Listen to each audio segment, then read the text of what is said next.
One of my most favorite parts of a wedding day as a wedding photographer is the sunset. Some photographers love the golden hour, which is great. Some love that little sun flare that they get just before the sun sets. And while I love all of those things, nothing really does compare to a sunset. The romantic colors that it casts over the landscape, the thrill of catching it at just the right moment, and the fact that it makes me have to think faster and be creative with my lighting and my technique is really what sets it apart from some of the other moments of the wedding day. So, if you are a couple or an individual that really loves those things as much as I do, then sit tight because I'm about to drop some serious sunset wedding knowledge on you. Before we get into all the fun stuff, I suppose we do have to talk about the fact that, try as we might, we cannot will a sunset into existence. There are going to be times when you will not get a sunset, or you won't get the sunset that you thought you were going to get. Sunsets depend on a number of factors, including clouds, horizon lines, the weather, etc. So sometimes the clouds can catch the colors at just the right time and everything's just perfectly aligned and right where it needs to be, and it's a magnificent series of photos. Sometimes we get this glowing gradient that lingers much longer than we thought it would, and when you think the colors are gone, all of a sudden there they are again when we've gone back to the reception already.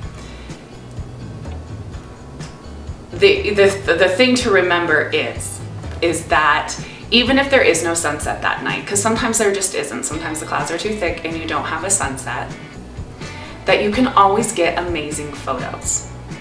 Sometimes there's no clouds at all and there's nothing to bounce off of. You can still get amazing photos. So even though this is about sunsets, this video is here to talk about sunsets, I also want to address that if you're lacking a sunset, but you've sectioned off that time of your day in your timeline, still go outside with your photographer, because if they're skilled, they can still use the thick clouds or maybe a reflection in a pond and use their lights to their abilities and create you something really spectacular. Sometimes even just a small strip of color of what would have been a sunset but has barely peeked through the clouds can still be really eye-catching and alluring.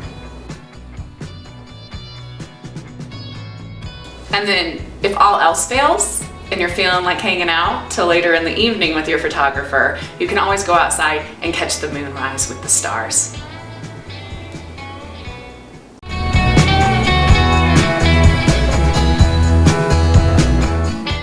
So as you may be catching on by now, sunsets are a bit fickle and hard to predict. No two sunsets are ever really that similar, especially here in our region of the US, Colorado. So I live in the southwest corner of Colorado called Durango. And in these types of areas, we're really affected by things like horizon lines, where the mountains are in proximity to the sun, how quickly that sun's going to go down behind the mountains, unpredictable weather patterns, especially in our microclimates, because we have high deserts and valleys and canyons, and really extreme mountain peaks. So we have all these little microclimates that you can go from desert to 13,000 feet in about a 30-minute drive. And so because of these microclimates, you never really know what your weather's going to be either. In these cases, you can get really cool shots though in the high desert or in the high mountain with something called alpenglow, which is one of my favorite types of sunsets. So alpenglow is where when the sun goes down in the west, it's going to cast its light onto the opposing mountains in your background or opposing hillside. And it's just gonna throw oranges and reds and purples and just turn everything just this bright, almost fire-like color. So you have your clouds that catch the light, you have your mountains that catch the light. Sometimes you get a good mix of both.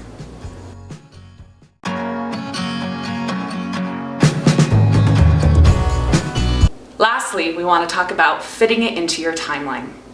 So you may be thinking at this moment, maybe you've caught on by now, that depending on the time of year of your wedding, sunset is anywhere from 5 to 8:30 p.m. Well, what happens during those times usually is dancing, toast, dinner, cake cutting, bouquet toss. And so when those things happen, the sunset also happens. If you're getting married in the summer and the fall, which is pretty standard for this area, we do winter weddings here, but not as many as fall and summer. You know, you're having like your sunset at 7 or 8 p.m. Do not worry, you will not miss your wedding. So if you're wondering, oh my God, do I have to miss my cake cutting or my dancing in order to get the sunset photos? No, absolutely not. Skilled professionals like myself, your wedding planner, etc., will know that they've sectioned off that part of time. They've written it on your timeline that at approximately such a time, you will be going outside with the photographer for photos. So usually about 10 minutes before the sunset is actually expected to set, the photographer will go outside and make sure everything looks good, and then they'll come and grab you. Then you wait for the sunset to do its job. Again, fickle, so you never really know how long it's going to last, when exactly it's going to hit, and you know, just a number of other factors that we will never really know, but we have an approximation and we try our best with it. So do not worry, you will not miss your wedding. It is fit into your timeline. It can either happen before dinner, it can happen maybe during dinner, you guys can sneak out. It can happen right before or after cake cutting. It can happen right after toast before cake cutting. It can happen right before the first dance or after. So do not worry, we can always fit it in where need be, but I do recommend that if your photographer is there, that you definitely make time to go outside with them. Sunset or no, it'll be amazing, but hopefully you do get a sunset. Beyond that, sunsets are great. They're amazingly romantic. They're kind of otherworldly in a sense. They really take you to a different place. They allow you a moment with your new bride or groom to really just take it in, take each other in, while your photographer just kind of works around you and snaps images.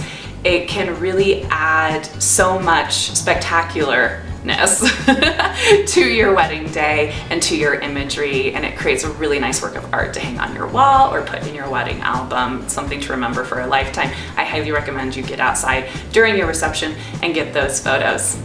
Happy sunsetting!